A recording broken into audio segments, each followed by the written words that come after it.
그래서 우리도 이제 지금까지의 삶과 다르게 이제 우리 인생을 생각하고 방황을 마치고 이제 진리의 길을 찾아 들어가야 되는데요.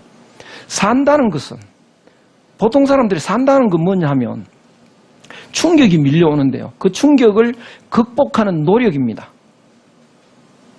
밥 한 끼 굶으면 충격이 오죠. 그러면 노력을 하는 거죠. 그 밥 먹는 노력. 그러니까 밥 한 끼 굶었을 때의 그 고통이 밥 한 끼 먹었을 때의 행복하고 같습니다. 행복의 양은 고통의 양하고 똑같습니다. 그러면 두 끼 굶었을 때 먹는 밥이 더 행복하겠죠. 세 끼 굶었으면 더 행복하겠죠. 그러니까 그 밥 먹는 것이 행복을 느끼려면 여러 번 굶었다가 먹는 것이 훨씬 더 행복감을 느끼는 건데요. 그래서 그 산다는 것은 밀려오는 고통에서 벗어나기 위한 몸부림이다. 이렇게 정의할 수 있는데요. 그런데 이 고통 지금 밥 한 끼 굶어서 고통스러운데 큰 고통을 만나면 이건 고통이 아닌 것처럼 느껴집니다. 고통을 느낄 때는 그 이상 고통이 없다고요. 그런데 더 큰 고통을 만나면 이건 고통 같지도 않습니다. 예컨대 밥 한 끼 굶으면 난리치는 애가 실현을 당했다. 밥 줘도 안 먹어요. 그렇죠? 줘도 안 먹습니다. 그 왜 그런가? 이건 더 큰 고통이니까 이 작은 고통은 이제 고통축에 들어가질 않습니다. 그러면 그 실현당한 그 고통은 극복을 해야죠. 극복을 해서 해소가 되면 행복이 그만큼 커져 버립니다. 그러면 그 행복을 느끼고 나면 밥 한 끼 먹었을 때 행복은 행복축에 들어가질 않습니다. 그래서 행복을 느끼고 있는데요. 아니면 행복을 못 당해서 고통을 느끼고 있는데 더 큰 고통을 당하면 그건 또 고통이 아닙니다. 더 큰 고통이라는 게 예를 들면 뭐 병원에서 2달 남았다. 뭐 이런 고통. 그럴 때는 실현을 10번 당해도 좋겠다. 그렇죠? 낫기만 하면. 이렇게 된다고요. 그럼 그 노력을 하면 그 고통에서 벗어나는 노력을 하면 이제 무한한 행복을 얻겠죠. 무한한 행복을 얻으면 그 이전의 행복들, 그 실현당해서 노력해서 그것을 만회하는 행복, 그건 또 행복에 들어가지 않습니다. 그러면 우리는 어떤 목표를 세우고 어떻게 살아야 되느냐 하면 작은 목표를 세워서 그것을 극복하는 노력을 계속하면 작은 목표를 달성했을 때 행복한 줄 알았더니 더 큰 고통이 오고 또 그걸 달성해야 되고요. 또 그 더 큰 고통이 오고 끊임없이 고통이 옵니다. 계속 헤어날 수가 없습니다. 그러면 어떻게 해야 되느냐 하면요. 멀리 생각해서 제일 큰 고통을 해결해야 됩니다. 그러면 그 이전에 있었던 수많은 고통들은 이제 고통이 아닙니다. 수많은 행복들도 이제 행복축에 들어가질 않습니다. 그래서 목표를 설정할 때 가장 원천적이고 가장 멀리 먼 생각을 해서 가장 큰 고통을 해결하는 노력을 먼저 해야 됩니다. 공자 말씀에 인무 원려 사람한테 원대한 헤아림이 없으면 필요 근우 반드시 가까이 걱정들이 다가오게 된다. 먼 헤아림을 해서 근본적인 고통을 해결해 놓으면 그 다음부터는 고통거리가 없어집니다. 공자가 어디 길을 가다가 잘못 오해를 받아서 공자가 나쁜 놈으로 오해를 받아서 포위를 돼서요. 포위당해서 굶어 죽게 됐습니다. 근데 나중에 제자가 달려와서 화가 난 거죠. 우리 선생님 같은 군자가 어떻게 이런 일을 당할 수 있느냐고. 그랬더니 공자가 군자니까 이루고 있지. 소인이었다면 난리가 났겠죠. 군자니까 배고픈 정도는 그건 뭐 별 문제가 안 됩니다. 가장 큰 고통이 해결됐으니까요. 나머지는 고통축에 들어가질 않습니다. 공자 제자 중에 안회라는 제자가 있는데요. 그 안회가 그런 고통을 해결했던 사람이죠. 공자가 말합니다. 그 다음 문장이에요. 현재라 회야 혀는 현명하다, 안회여. 정말 훌륭하다, 내 제자 안회여. 일단사 일표음, 도시락 하나에 들어있는 밥. 일표음, 표는 그 표주박인데요. 한 표주박에 마실 거, 그거밖에 없습니다. 그리고 제 누항, 누추한 길거리에 삽니다.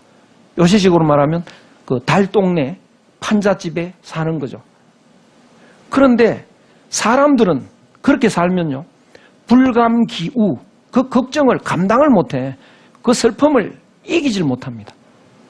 그런데 안회는 불계기락, 그 행복을 바꾸지 않습니다. 그렇게 살면서도 행복해. 왜? 완전한 근본적인 행복을 얻으면요, 슬픈 일은 없어지는 겁니다. 가난해도 행복하니까요. 현재 훌륭하구나, 안회여. 그러면 우리는 어떻게 해야 될까? 목표를 크게 설정해야죠. 작은 목표를 설정하면요, 그 목표를 달성한 뒤에 또 큰 고통이 오니까, 그러면 어떤 게 큰 목표일까? 나는 억만장자가 되겠다. 큰 목표가 되나요, 안 되나요? 안 되죠. 그렇죠? 나는 가장 큰 권력을 잡아보겠다. 큰 목표? 안 되죠. 나는 가장 유명한 사람이 되어보겠다. 큰 목표가 안 됩니다. 그러니까 그 목표를 달성한 뒤에도 큰 고통이 옵니다. 가장 유명한 배우도 고통스러워서 못 살고 자살하는 사람도 있고 말이죠. 대통령까지 지내도 너무 고통스러워서 막 못 사는 사람도 있고, 억만장자도 그렇습니다. 궁극적인 행복이 아니기 때문에 그렇습니다. 그러면 어떻게? 설리포기대자. 먼저 가장 큰 목표를 세워야 됩니다. 먼저 설리포기대자. 그러면 소자, 작은 목적들, 이것은 나를 빼앗아갈 수 없다. 내 마음을 빼앗아갈 수 없다. 가장 큰 목표를 세우면 그 길로 가게 되는 겁니다. 이 목표는 예외가 없습니다. 모두가 다 같은 목표를 세워서 가야 되는데요, 예외가 없습니다. 예외가 없다라고 하면 사람들이 실감이 덜 나니까 그 다음 문장에 보시면 그 대학에 있는 문장인데, 자천자, 자는 붙어입니다. 붙어자. 자천자. 스스로 자자가 왜 붙어 있냐 하면, 이 자자는 코를 그린 겁니다. 그러니까 사람이 태어나자 말자 제일 먼저 코에 바람이 들어가는 상태, 들어가면서 생명이 시작됩니다.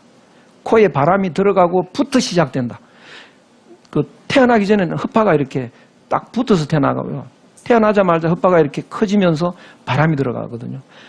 그 바람 들어가야 말을 할 수 있고 울 수가 있습니다. 바람이 안 들어가고 공기가 없으면 말이 되질 않습니다. 그래서 애를 낳았는데 울질 않으면 이거 큰일입니다. 이렇게 떠들여가지고 이제 울도록 해야 되는데, 안 운다는 건 공기가 안 들어갔던 이야기죠. 그래서 공기가 들어가고부터 생명이 시작된다. 그래서 자자가 부터라는 뜻이 되고요. 또 이 코는 숨 쉬는 곳이죠. 숨은 저절로 쉬는 겁니다. 스스로 쉬는 거죠. 그래서 스스로, 저절로 이런 뜻이 있는데, 여기서는 부터입니다.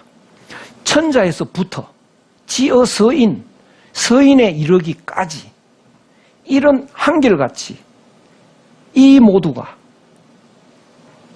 다 이 수신을 가지고 위본, 근본으로 삼아야 되는 것이다. 그러니까 이 세상에 사람이라면 누구나 예외 없이 수신을 근본으로 삼아서 다 같은 목표로 삼아야 된다. 그래서 오늘날 우리가 굉장히 잘못된 것 중에 하나가요, 각자의 목표가 다 다르지 않습니까? 당신의 목표는 뭐냐, 다 다르거든요. 잘못된 것이죠. 그리고 오늘날 잘못된 것 중에 하나가, 대학교에 전공이 나누어져 있지 않습니까? 나는 경영학과니까 경영학만 하면 돼. 안 되는 거죠. 수신하고 난 뒤에 경영학을 해야 됩니다. 이런 건 어떻게 이렇게 되어버렸을까? 서구 문화의 영향입니다. 서구의 근대 문화입니다. 서구 중세 이전은요, 공통의 목표를 갖고 살았습니다. 그리고 목표를 달성하면서 분화되는 거죠. 우리 조선시대까지도 그랬습니다. 이순신 장군은 장군인 것 같지만요, 인문학자입니다. 시인이기도 하고요. 주역의 대가고 말이죠. 추사 김정희 선생은 서예가인 것 같지만 인문학의 대가입니다. 인문학의 대가인데 글씨를 잘 썼을 뿐이죠. 모두가 공통의 목표를 가져야 됩니다. 우리 모두는 예외 없이 행복해져야 되는 거죠. 행복해지는 비결이 수신입니다. 그 수신을 해서 우리가 최고의 목표를 달성하자. 내 행복 중에 가장 큰 행복을 찾자, 얻자. 그리고 각각의 능력에 맞게 뭐 교육학을 하든 경영학을 하든 법학을 하든 정치학을 하든 그래야만 제대로 되는 겁니다. 이 몸이 뭘까요? 전에는 내 몸이었는데 이제 뭡니까? 자연물이죠. 저기 나무 토막이나 똑같죠. 흘러가는 물이나 돌멩이나 똑같죠. 이 현상을 깨닫고 나니까 사는 게 아니죠. 뭔가요? 자연의 현상이죠. 생사가 차이가 없습니다. 그래서 우리가 수신을 한다는 것은 꽉 쥐고 있는 이 욕심 덩어리를 깨는 거고 없애는 겁니다. 우리 본래 모습으로 돌아와서 진정한 행복을 향해서 인생 일대 환희사 이런 일을 우리가 찾아가야 된다. 배우고 익히니까 또한 기쁘지 않은가? 기쁨의 길입니다.